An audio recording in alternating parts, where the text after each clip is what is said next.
Alors, JE est sur place. JE enquête ce soir. Il y a eu des plaintes au sujet du zoo bizarre.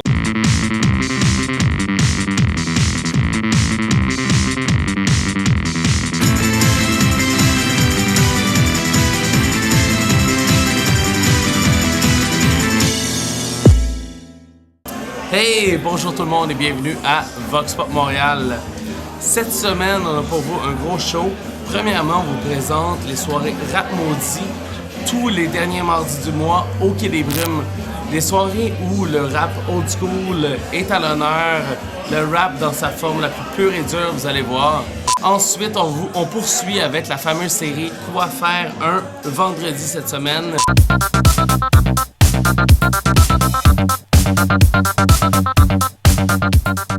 Mais avant toute chose, chers auditeurs, on a un concours pour vous. Un concours Box Fresh qui a été assez généreux pour offrir aux gagnants un set complet d'une valeur de 300 $. Donc, pour vous inscrire, vous avez juste envoyé un email juste en dessous ici, il est écrit, et nous dire si vous pensez que la moustache va être le style de l'été 2007.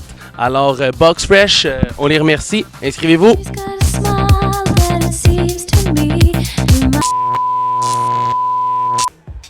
Tous les derniers mardis du mois, le Quai des Brumes accueille les soirées Rap Maudit. Soirée organisée par Kiro du défunt collectif Attache Tatuc ainsi que par Seba du groupe Gatineau. C'est une soirée qui tente un peu de ramener le rap à ce qu'il était à l'essence même, plus près de la poésie que du courant commercial qu'il est devenu.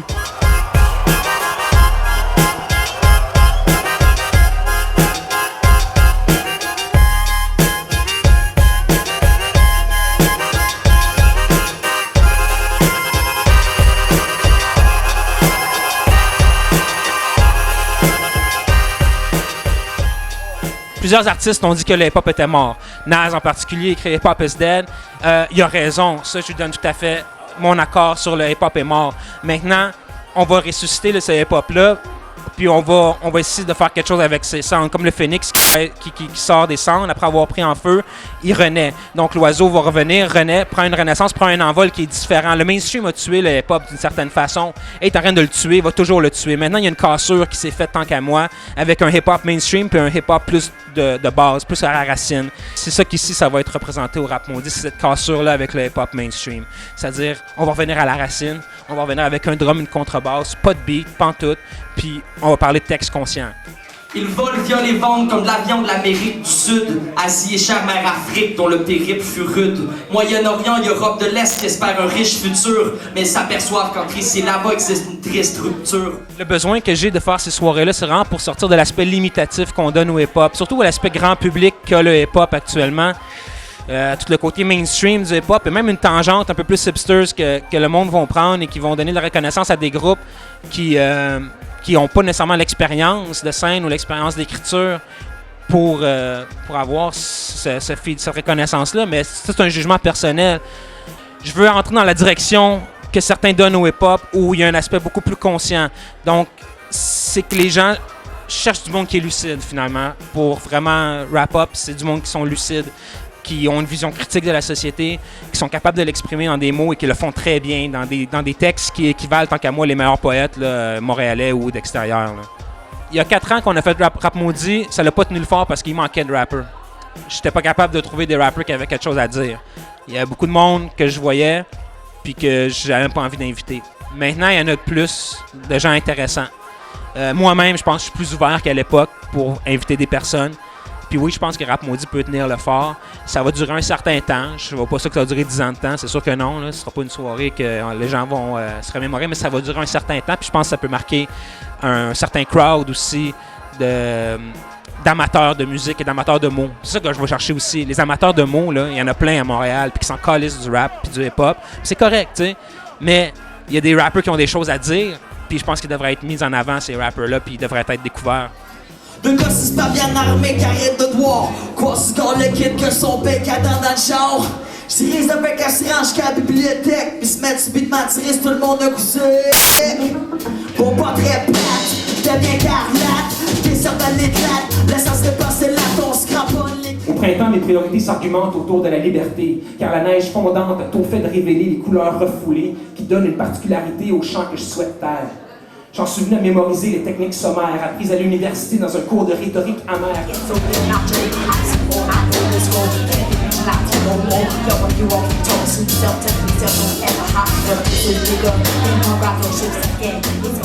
Quand nous, on a commencé, justement, c'était une petite scène, puis à un moment, oui, certains disent que c'était le Golden Age du hip-hop québécois à cette époque-là, c'est-à-dire 95-96, qui est venu jusqu'à 99 un peu, c'était le Golden Age où les rappers sortaient et il y avait des produits de qualité.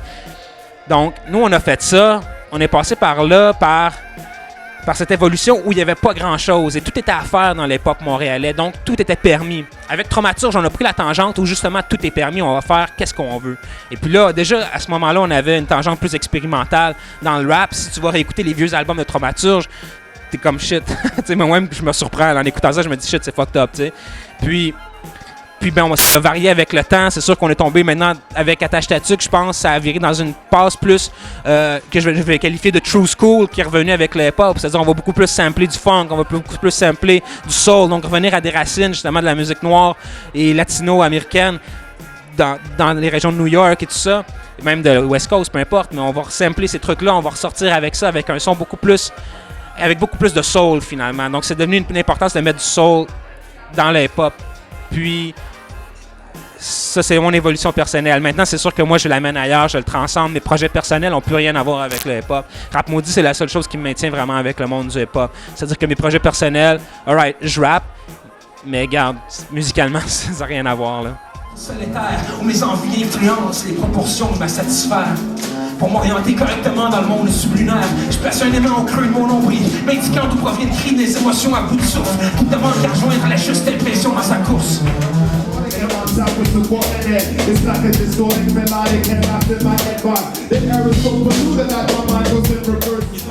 Ça fait plaisir d'être à Vox Pop.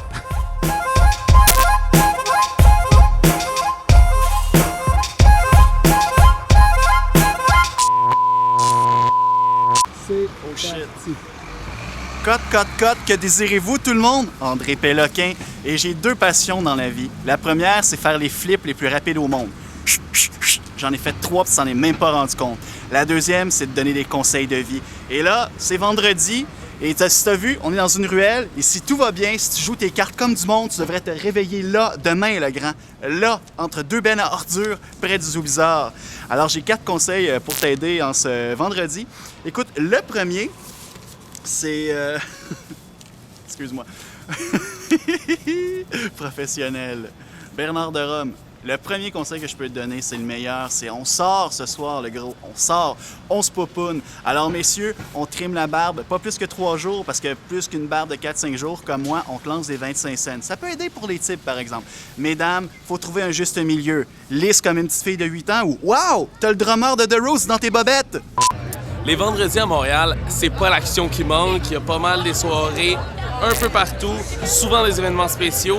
Mais si jamais il n'y a pas grand-chose, au 5386 Saint-Laurent, le Green Room, c'est généralement de très bonnes soirées. En plus, à chaque 2 semaines, il y a l'explosif DJ Cherry Cola au platine.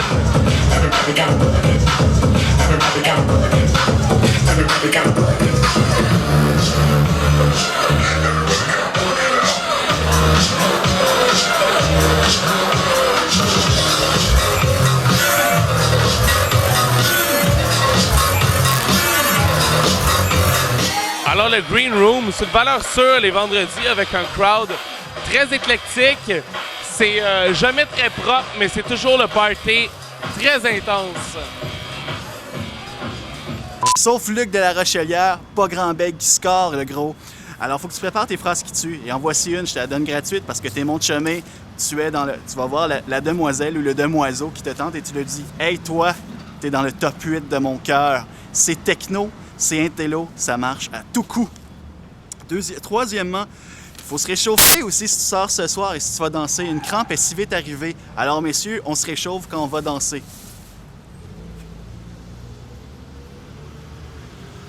3 répétitions, 15 reprises. Et mesdames aussi, il faut se réchauffer quand on sort dans les clubs. check la fille, elle a un gros cul. 3 fois, par 15 répétitions, idéal. Si jamais ça vous tente pas d'aller jusqu'au Fuzzy de Laval pour faire le party, il y a le Zoo Bizarre au 6388 Saint-Hubert. C'est un peu comme notre deuxième salon. C'est un endroit où il y a toujours des événements. Les vendredis, s'il n'y a rien qui se passe au Zoo Bizarre, c'est très surprenant. Certains disent que ça pue, certains disent que c'est un petit peu trop crasseux, mais le Zoo Bizarre reste un incontournable à Montréal.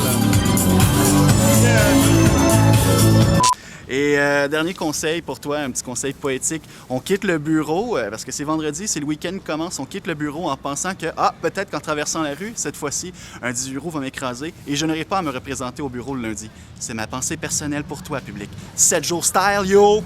Et finalement, un petit album pour vendredi, pour commencer la soirée, avant d'arpenter les clubs et de rencontrer les garçons de Vox Pop Montréal avec leur gros Kodak. Eh bien, les vautours! Ils font du rock'n'roll à la prostitute et à la breastfeeders un peu. Et pourquoi je te parle des vautours? Parce que moi, le monde en cuir, ça m'excite. Et on en écoute un extrait pendant que je pointe la ruelle d'un air insistant.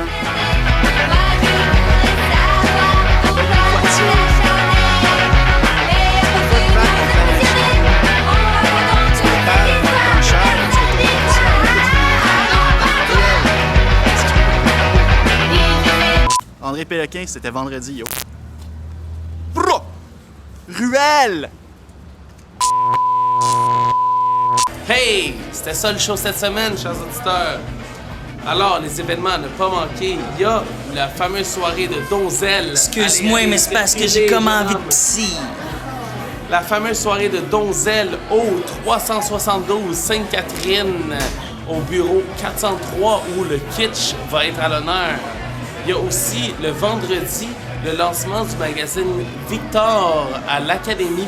Magazine Victor fait par les étudiants de l'UQAM en design graphique.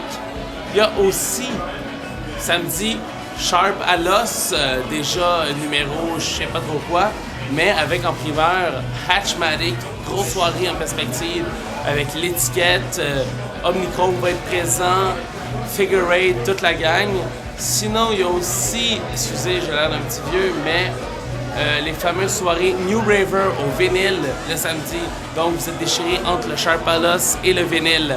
Alors, on se revoit la semaine prochaine pour le lancement d'Omnichrome.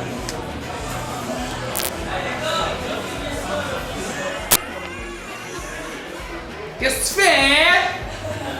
Je vais l'attacher la queue, là, mais...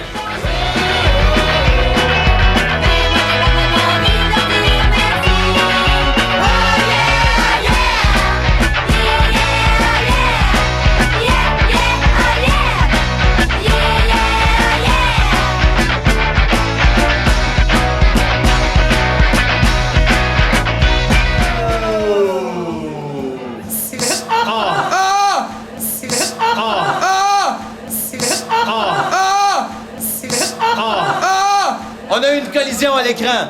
Semi-mou, semi-mou. Ah, ça y est. Et tout ça dégénère dans un trash au sol.